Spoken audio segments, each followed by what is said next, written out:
Hi viewers, welcome to our channel. ప్రస్తుతం మనతో పాటు అమరావతి బహుజన చేసేసి పోతుల బాలకోటయ్య గారు ఉన్నారు. వారితో ఒకసారి మాట్లాడదాం. సార్ నమస్కారం. సార్ నమస్తే ఆదిత్య. సార్ రఘురామకృష్ణరాజు గారికి మరి ఎంపీ సీట్ అయితే దొరకలేదు. అయితే ఆయన ఒక ప్రెస్ మీట్లో ఎమ్మెల్యేగా అయినా సరే పోటీ చేయడానికి సిద్ధమే, నా జాతకంలో రాసింది ఎంపీ అయినా పర్లేదు, ఎమ్మెల్యే అయినా పర్లేదు. సో ఈ కూటమి అయితే టీడీపీ, జనసేన, బీజేపీ కూటమి అయితే గెలుస్తుంది. దాదాపు 135 సీట్ల వరకు అయితే వచ్చే ఛాన్స్ ఉంది. చంద్రబాబు నాయుడు గారు సీఎం అవుతారన్నారు. మరి ఇప్పుడు రఘురామకృష్ణరాజు గారు ఈ కూటమి తరపు నుంచి ఎమ్మెల్యేగా పోటీ చేసే ఛాన్సెస్ ఏమన్నా కనిపిస్తున్నాయా సార్? అయితే ధన్యవాదాలు.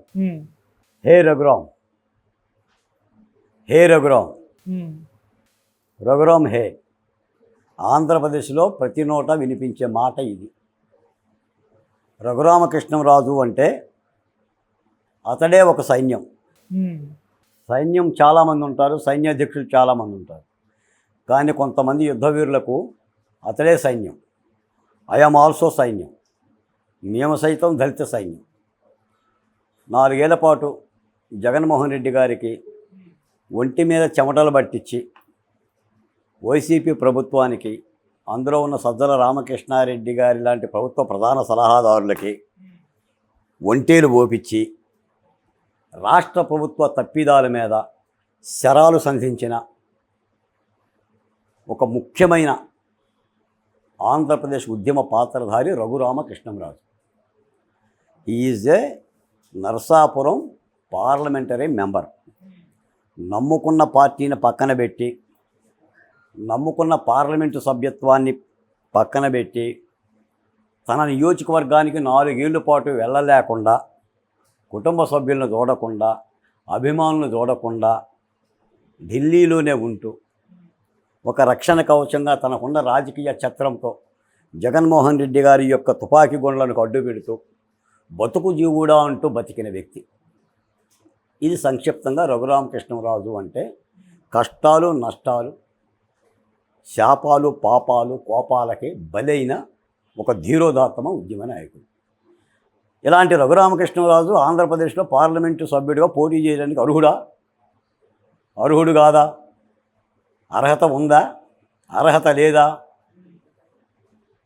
ఇప్పుడు ఒకవైపు అందరూ చెప్పేది జగన్మోహన్ రెడ్డి గారి వ్యతిరేకంగా పోరాటమే. అవును. నరకాసుర పాలన అంతమొందించాలి, కౌరవుల యొక్క పరిపాలన అంతమొందించాలి. మరి ఈ నరకాసుర పాలనకి, కౌరవ పాలనకి వ్యతిరేకంగా బాలచంద్రుడిలాగో, లేదంటే విభీషణుడిలాగో, లేదా సుగ్రీవుడిలాగో పోరాడిన వాళ్ళకు మాత్రం యుద్ధంలో స్థానం ఉండదు. నాకు తెలిసి రఘురామకృష్ణరాజు గారు చెప్తే చెప్పొచ్చు, కూటమి తనకి సీట్ ఇస్తుందని ఆశాభావాన్ని వ్యక్తం చేయటంలో ధర్మం ఉంది. ఆయన జెండా సభలోనే చెప్పాడు. 2 ముఖ్య నాయకులు వేదిక మీద ఉన్నప్పుడే చెప్పాడు, ఏ పార్టీ తరపునైనా సరే నరసాపురానికి నేనే పార్లమెంటు మెంబర్గా పోటీ చేస్తాను అని. దానిని ప్రజలు ఆశీర్వదించారు. ఈ రోజున ఒక ఎంపీగా పోటీ చేయటానికి, ఒక ఎమ్మెల్యేగా పోటీ చేయటానికి ఆ పార్టీలో రసీదు సభ్యత్వాలు అక్కర్లా, దమ్ము కావాలి. అవును. జగన్మోహన్ రెడ్డి గారి మీద కలబడాలంటే దమ్ము కావాలి. దమ్ముల్లోని బరిలో దింపాలి. అవును. కోడికి పిక్కబలం కావాలి, ఎగరగలిగే సత్తా ఉండాలి, నువ్వు కత్తి కట్టాలి. ప్రజలు ఆశిస్తుంది అది.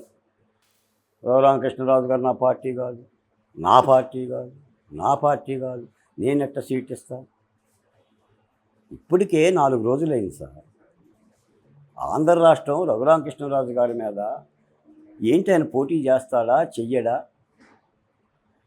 రఘురామకృష్ణరాజు గారికి సీట్ ఇవ్వరని ఆంధ్రప్రదేశ్కి తుకతుకలు ఆడుతుంది. నాకు కొన్ని 100 ఫోన్లు వస్తుంటాయి. బాలకోటయ్య గారు రఘురామకృష్ణరాజు గారిని కలిశారు కదా, ఆయన ఏం చెప్పాడు? ఏ పార్టీ సీట్ ఇస్తుంది, ఏ పార్టీ ఇవ్వకపోతే స్వతంత్ర అభ్యర్థిగా నిలబడతాడా?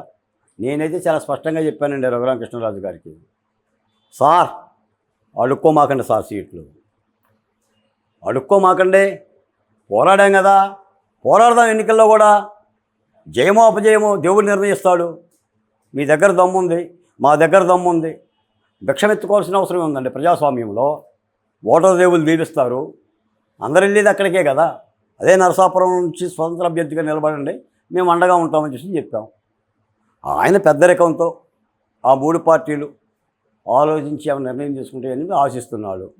ఇందా మీరు అన్నట్టుగా కూటమి చర్చిస్తుంది దాని మీద ఏ నిర్ణయం తీసుకుందామని అని మాట్లాడుతున్నారు. సహజంగా ఏంటంటే ఇంకో మాట కూడా నేను అనొచ్చు. ఏంటి చర్చలో ఈ చించటాలు, ఏంటి చించటాలు చూసి చించావా, చూడకుండా చించావా, ఏంటి చించేది? ఆయనకు ఒక సీట్ ఇవ్వటానికి, ఆయన పార్లమెంటు సీట్ ఇవ్వటానికి. అందుకని ఇంత తర్జన ప్రజల్లో కూటమి పార్టీలు ఇవ్వకూడదు. తద్వారా ఏమవుతుందంటే కూటమికి విశ్వాసానికే దెబ్బ తగులుతుంది. రఘురామకృష్ణరాజు గారికి ఏమవుతుంది? మీరు సీట్ ఇచ్చిన ఆయన పోటీ చేస్తాడు, సీటు లేకపోయినా ఆయన పోటీ చేస్తాడు. ఒకవేళ పోటీ చేయటం కనుక వద్దు అని అనుకుంటే సంతోషంగా ఆయన ఇంట్లో ఉంటాడు. కానీ ఇక్కడ ముఖ్యమంత్రి ఎవరు? ప్రభుత్వ పరిపాలన ఎవరిది? ఏ రాజకీయ పార్టీది? ఏమవుతుంది? బాలకోటకి సీట్ ఇవ్వకపోతే బాలకోటకి ఊడిది. నా గోంగూర పచ్చడి నాకే ఉంటుంది, నా కారం మెతుకులు నాకే ఉంటాయి. పంచపక్ష పరమాణాలు ఏమి తినడు కదా. ఇస్తే ప్రజల్లో విశ్వాసం ఉంటుంది. ఆంధ్రప్రదేశ్లో బలమైన సామాజిక వర్గానికి సంబంధించిన ప్రతినిధి నేను ఎస్సీలలో మాల సామాజిక వర్గం, మాలోడిని, దళిత సామాజిక వర్గం దాదాపు 90 లక్షల మంది ఓటర్లు ఉన్నారు. వాళ్ళు ప్రశ్నలా చూస్తున్నారు, వేర్ ఈజ్ మై లీడర్ అని. ప్రజలకు కావాల్సింది అది. రాజధాని ఉద్యమాన్ని 1600 రోజులు నడిపించిన జవసత్వాలతో నడిపించిన ఉద్యమకారులం. మేము సీట్ల కోసం వచ్చిన వాళ్ళం కాదు. గుమ్మాల దగ్గర నిలబడిపోయి సీట్లు అడుక్కోవాల్సినంత అవసరం కూడా ఏం లేదు. మళ్ళీ ఇలా మాట్లాడుతున్నానని కాదు, ఉద్యమ స్వభావం అలా ఉంటుంది. పాతకాలంలో రాజకీయ నాయకులు గౌరవించే వాళ్ళు, ఎవరైతే ప్రజల జీవనంలో ఉన్నాయో, ప్రజా ఉద్యమాలు చేశారో వాళ్ళని దగ్గర తీసుకునే వాళ్ళు అసెంబ్లీ చట్టసభలు పంపించారు. ఈ రోజున అసెంబ్లీ చట్టసభలు అంటే ఏంటి? దేవాలయాలు. అసెంబ్లీలో ఏం మాట్లాడాలి?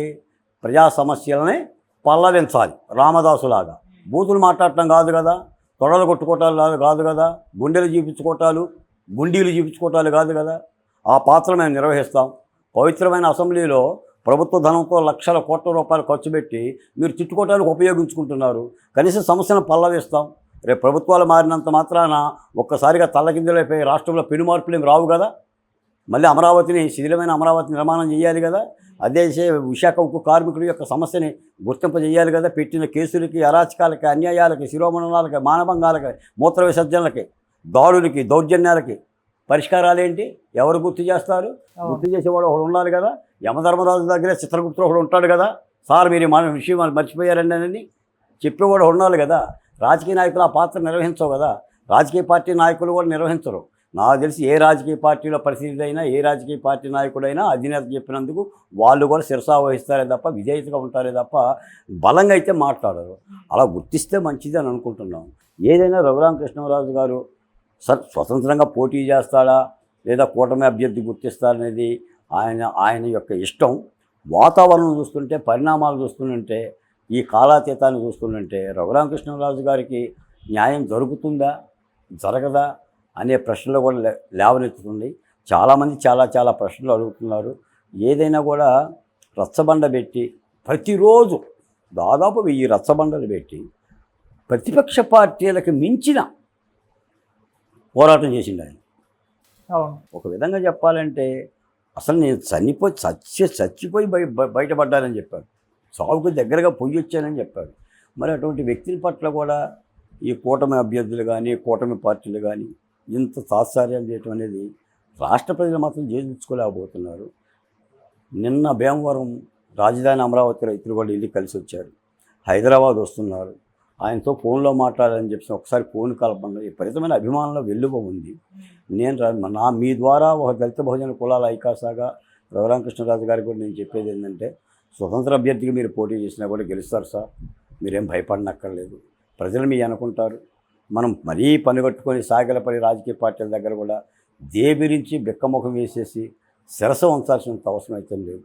పోరాడేవాడు ఎప్పుడు కూడా పోరాడతాడు. ఇప్పుడు చేపలు ఎక్కడ ఉంటాయి? నేలల్లో ఉంటాయి. పక్షులు ఎక్కడ ఉంటాయి? గాలిలో ఎగురుతాయి. పోరాటం చేసేవాడు పోరాటంలో ఉంటారు. ప్రజలు పోరాటాలను జీవిస్తారు. ఈ రోజున రాష్ట్ర ప్రభుత్వం మీద విపరీతమైన భయంకరమైన ప్రభుత్వ వ్యతిరేక ఓటు ఎలా వచ్చింది? ఇది రాజకీయ పార్టీలు సాధించింది కాదు. ప్రజలు వాళ్ళ ఆవేదన నుంచి, ఆందోళన నుంచి, వాళ్ళ యొక్క ఉద్యమాల నుంచి, అణచివేతల నుంచి సాధించుకున్నది. అవును. ఏ ప్రభుత్వం అయినా సరే తప్పిదాలు చేస్తే, ఆ తప్పిదాల మీద ప్రజలు పోరాటాలు చేస్తే అదే ప్రభుత్వ వ్యతిరేక ఓటు అవుతుంది.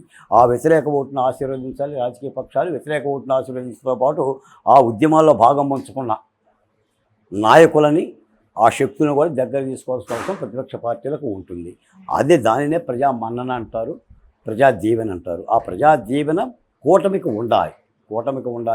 అలా ప్రజలను కలుపుకొని దాన్నే ధర్మయుద్ధం అంటారు. చాలాసార్లు చాలా రాజకీయ పార్టీ నాయకులు అంటారు ఇది ధర్మయుద్ధం, అందరిని కలుపుకొని చేస్తాం, రాముడంత తోటి ధర్మయుద్ధం చేశాడు అని.